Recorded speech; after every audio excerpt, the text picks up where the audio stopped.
Hey there, friends. I am popping on today to talk about bad habits. How do we change bad habits?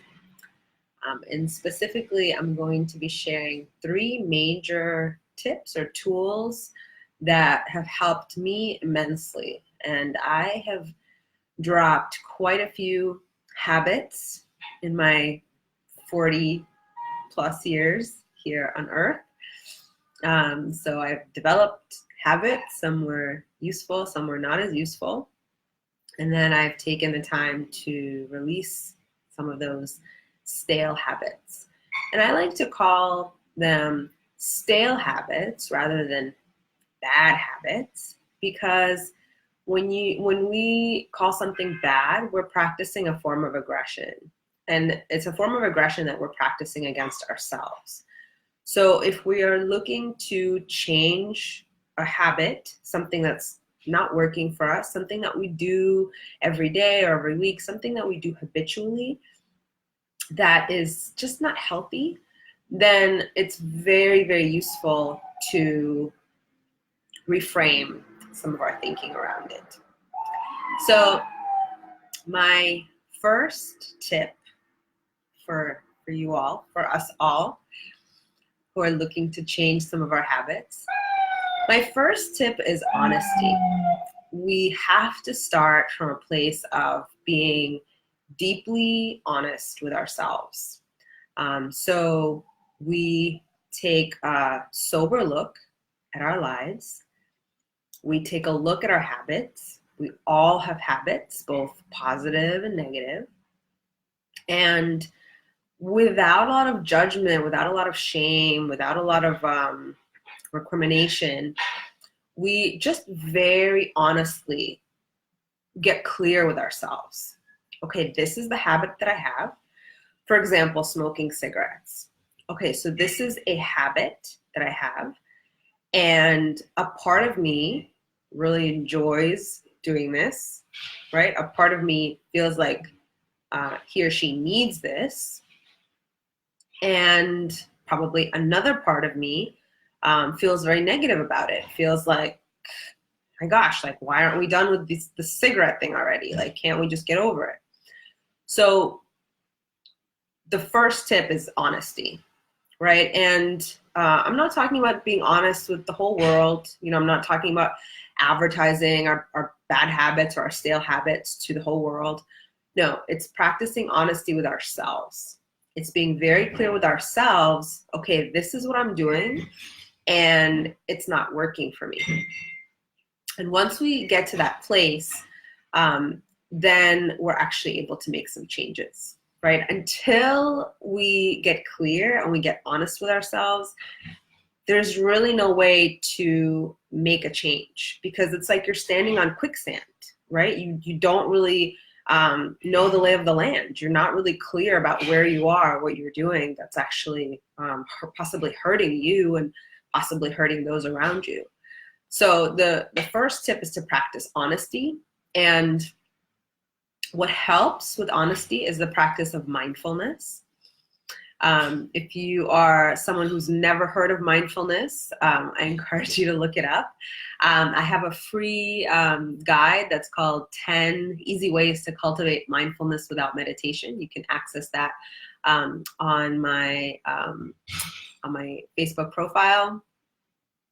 And that's available completely free. It's an audio guide and a cheat sheet for you to start that practice of mindfulness. And through the practice of mindfulness, we develop this honesty and this clear seeing of ourselves and our habits, what it is that we're doing in our lives that is possibly just not working for us, right?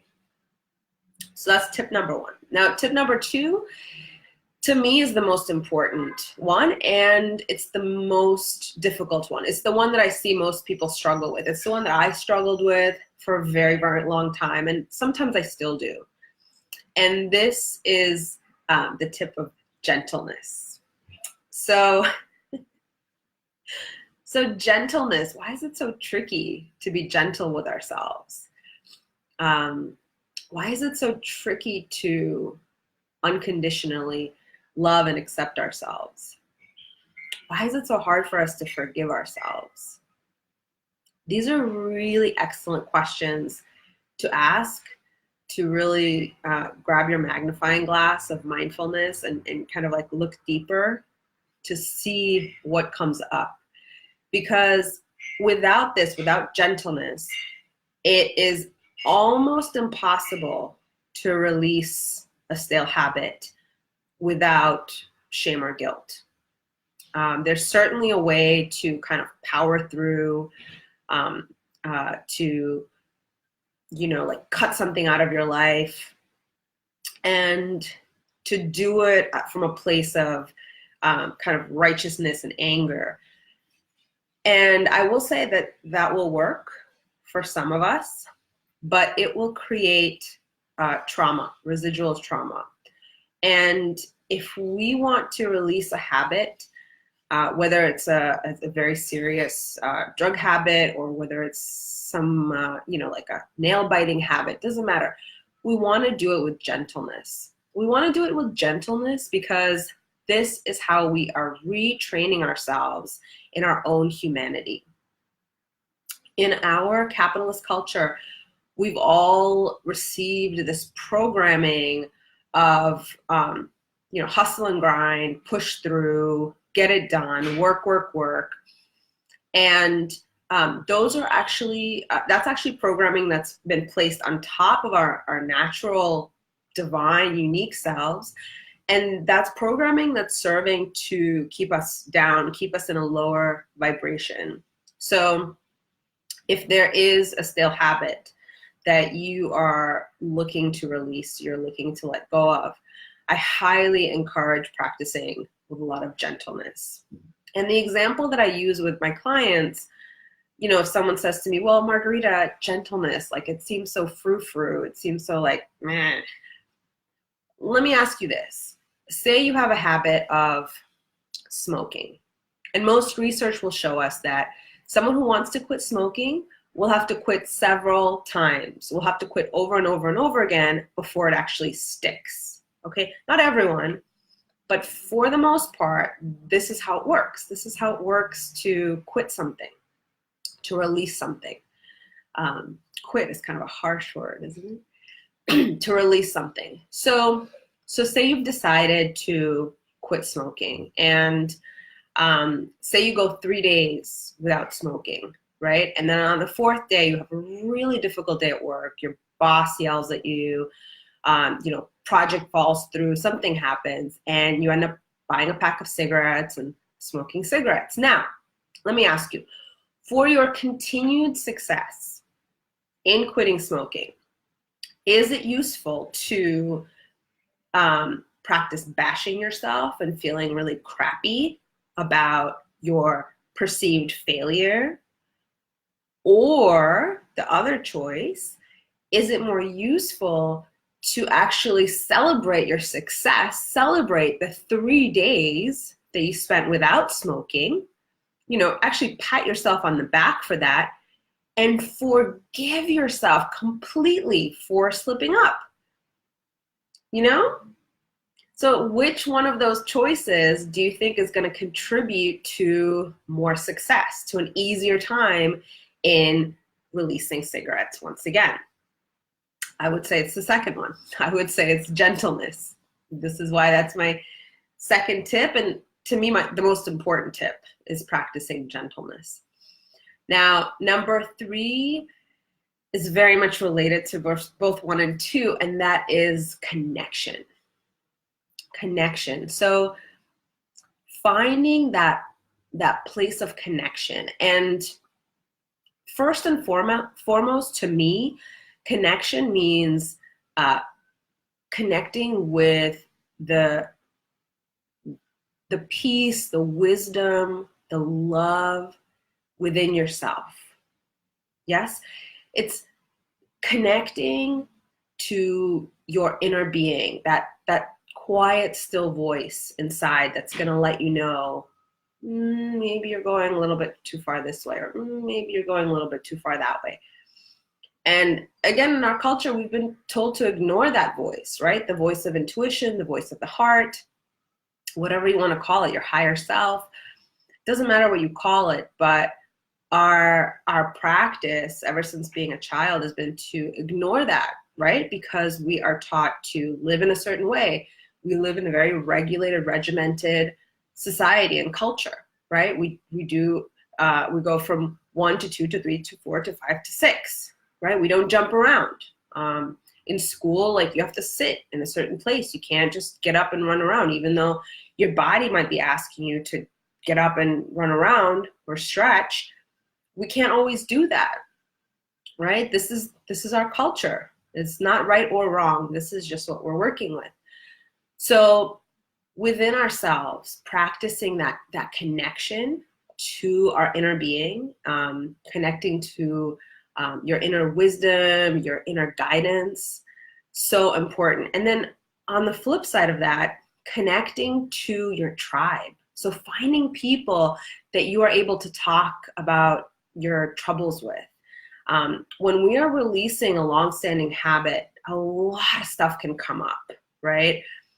It can be very triggering because usually habits form as a response to trauma. It doesn't have to be huge trauma, although sometimes it is, but some kind of trauma. We've all gone through trauma, and we've all developed various ways of responding within ourselves. Some are healthy, some are not as healthy.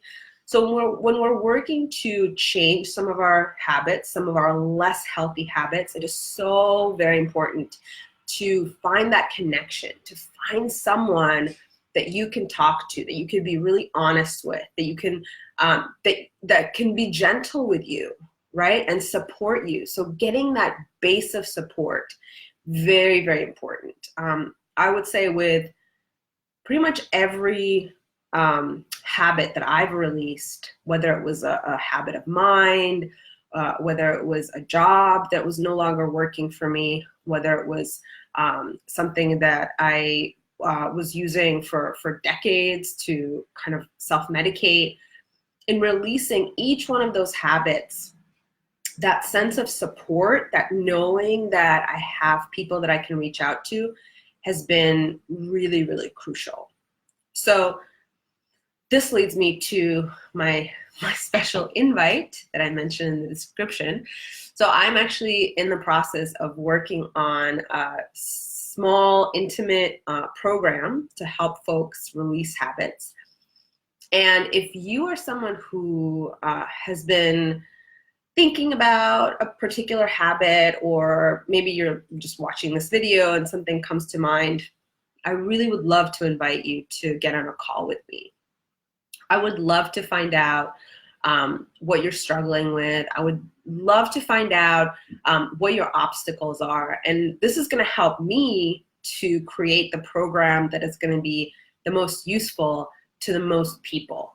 So please leave a comment or message me directly, and we'll set something up. It doesn't have to be long, just like a 15-minute phone call will be super helpful for me, and I think it would be helpful for you as well. So I am leaving now. I have an appointment to get to. I hope this was helpful for you. These 3 tips: honesty, connection, and gentleness. That was out of order. Honesty, gentleness, connection. So let me just check if I have any comments here. Hey. Very interesting. Please leave comments. I'm going to be back and I will respond to every single comment. I hope this was useful, and have a wonderful, wonderful day.